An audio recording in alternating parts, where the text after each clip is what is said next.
guys. Immediately just jumping right into the episode. One thing I love is that obviously, even though the focus was pretty much dispersed across multiple different characters, the one that kind of more or less really got, I think, a bulk of the focus was Iida. And one aspect specifically that I love is that it showed just how much what happened to Tensei has been like the core motivator that's been pushing Iida forward. And yet, at the same time, even though it wasn't, even though it hasn't been like it wasn't like explicitly stated in this episode or anything, it's one of those things where even though while Iida has been even though what happened to Tensei has served as Iida's motivation towards becoming a better hero, this episode also kind of showed like another side to that coin and even though it wasn't explicitly stated, it's one of those things where even though Tensei has always been a constant motivator for Iida, what happened to Tensei has in some ways been kind of a great source of guilt, and how the little flashbacks we get provide somewhat of an interesting perspective to the battle with Stain, and how a lot of Iida's angers and feelings of revenge at the time was more his feelings of powerlessness and inability to save Tensei. Whereas,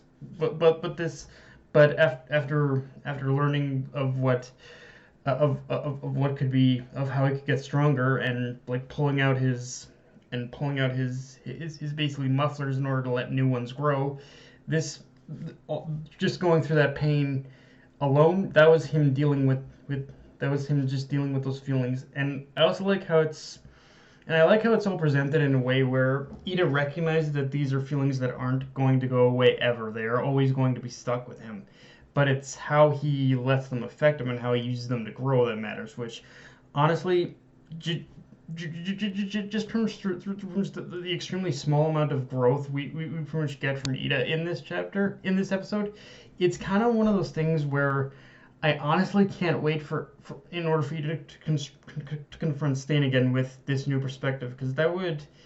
be the ultimate test of his growth as to whether or not he's truly like he's truly worked past his own selfish desires and whatnot. Like obviously he has, but like Iida's whole end game right now, I think, is focused on confronting Stain again, and I think that's the ultimate going to be the ultimate turning point for his character, for his character, honestly. Now, as far as the current state of the manga, whether we're going to see that in the current story or a possible sequel remains to be seen. Like I don't know what's going to happen with the My Hero Academia manga, but yeah, one of the things I definitely need right now is basically a Stain versus Iida rematch. That's would be the ultimate turning point for Iida's development, I think. Also, even though now talking about Shoto this episode, his development was a little bit, I guess, more smaller than Iida's, but it was still there, which is that when you get that scene of Shoto and Tokoyami talking, and how Tokoyami is talking about how both of them having mentored under Hawk's endeavor is kind of is important for them to is kind of a key that in order for them to show what they've learned and how they've developed. It's one of those weird, interesting things where for Shoto, stuff like that he probably sees it as a trivial matter in itself. But one thing I think that the little conversation between Shoto and Tokoyami definitely gets across is that even though Shoto isn't necessarily trying to be like his father, it just the fact that they have mentored under these two heroes is kind of its own reminder that by doing that, it comes with its own share of like personal unspoken expectations. For Shoto, for example, he's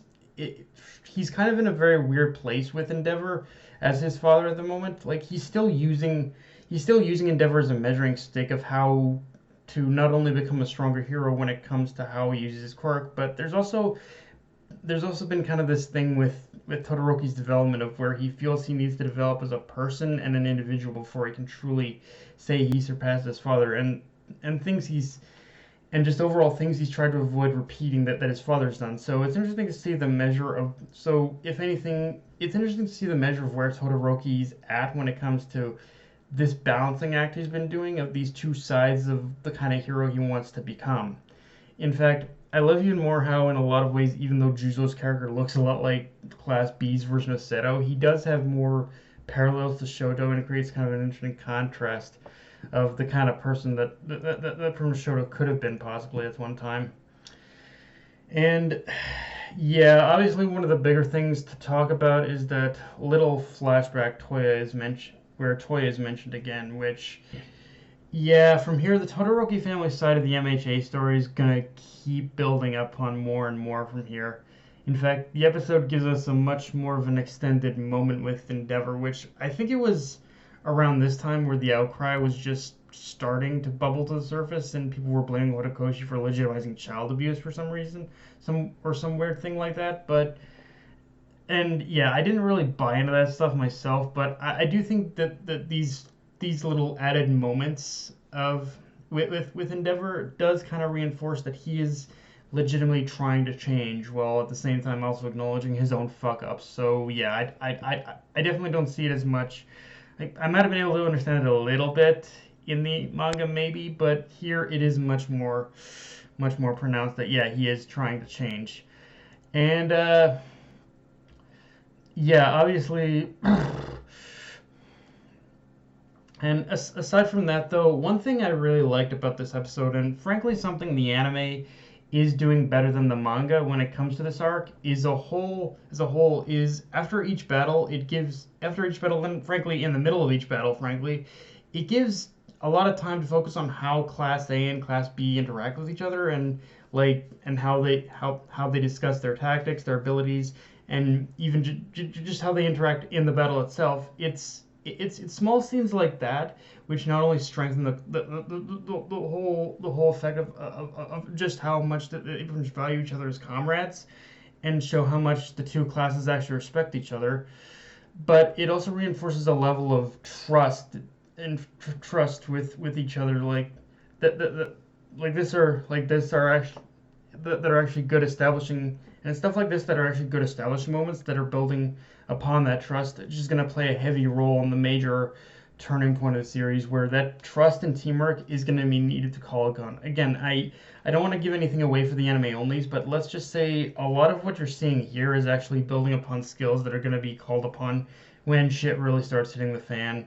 And yeah, these episodes are very interesting in showing how, despite the intent of it being to prepare the students for war, so to speak, it's also showing weirdly just how mentally unprepared they are as well. Because in some ways, if you look at this episode, they're kind of, even though they are taking it seriously, they're also treating it just kind of like a training exercise as well in a certain way. But yeah, and although one thing I will say is that the one interaction that obviously, the one character that obviously stuck out to me aside from Iida and Shotaro and Todoroki is obviously like Tetsu, like Tetsu my boy. Like I love the guy. Like Tetsu's obviously been one of the standout characters in Class B, but this was his moment to shine and show that yeah, he really isn't just like a discount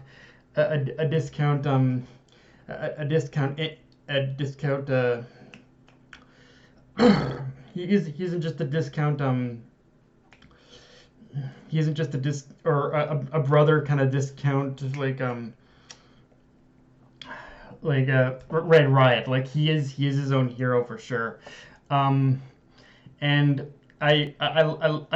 just kind of love just seeing Tetsu just kind of go all out, just be his wacky ass self. Like he's doing some wacky shit that's kind of funny to watch, but at the same time he is doing shit, and I love when it combines that.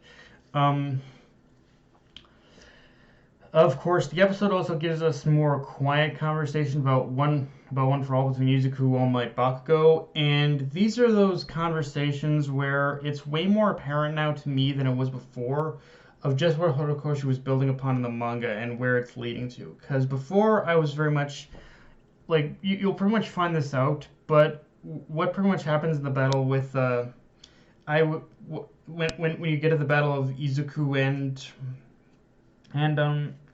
Izuku and